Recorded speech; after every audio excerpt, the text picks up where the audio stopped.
નમસ્કાર, સુપર 6 માં આપનું સ્વાગત છે। સુપર 6 સાથે હું છું જિજ્ઞાસા। ડિજિટલ ફ્રોડથી લઈને રસ્તા પર મોતનું તાંડવ, શહેરોમાં રખડતા શ્વાનના આતંકથી લઈને કપિરાજના ત્રાસ સામે એક સરપંચના અભિયાનની કરીશું વાત। ન્યૂ યરની ઉજવણી પહેલા ડ્રગ્સ સામે પોલીસના એક્શનથી લઈને ક્રિસમસના પર્વ પર દેશભરમાં ઉદ્ભવેલા ધાર્મિક તણાવના દ્રશ્યો પણ આપને બતાવીશું। પરંતુ સૌથી પહેલા નજર કરી લઈએ આજના 6 મહત્વના મુદ્દાઓ પર। ડિજિટલ યુગમાં ટેકનોલોજી જેટલી ઝડપી બની છે એટલી જ ખતરનાક પણ સાબિત થઈ રહી છે।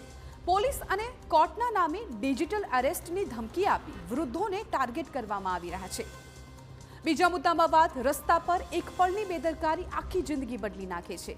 ક્યાંક સ્કૂલ બસની ટક્કરથી પિતા પુત્ર બચી ગયા તો ક્યાંક બસ ટ્રકની ભીષણ આગમાં 17 જિંદગીઓ ભડથું થઈ ગઈ।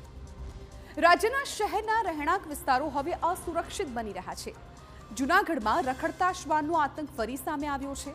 વાણંદ સોસાયટીમાં બાળકી પર થયેલા હુમલાના સીસીટીવી દ્રશ્યો હચમચાવી દે તેવા છે।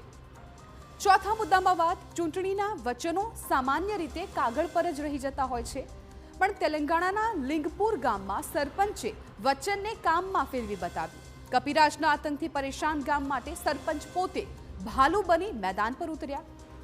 પાંચમા મુદ્દામાં વાત, ન્યૂ યરની ઉજવણી પહેલા અમદાવાદ પોલીસ એક્શન મોડમાં જોવા મળી રહી છે। યુવાઓ નશાના રવાડે ન ચડે તે માટે શહેરમાં સરપ્રાઇઝ સર્ચ ઓપરેશન શરૂ કરાયું।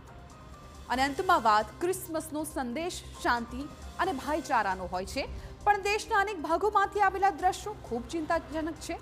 ક્યાંક ચર્ચમાં હિંસા, ક્યાંક વિરોધ પ્રદર્શન તો ક્યાંક તોડફોડથી અશાંતિ સર્જાય।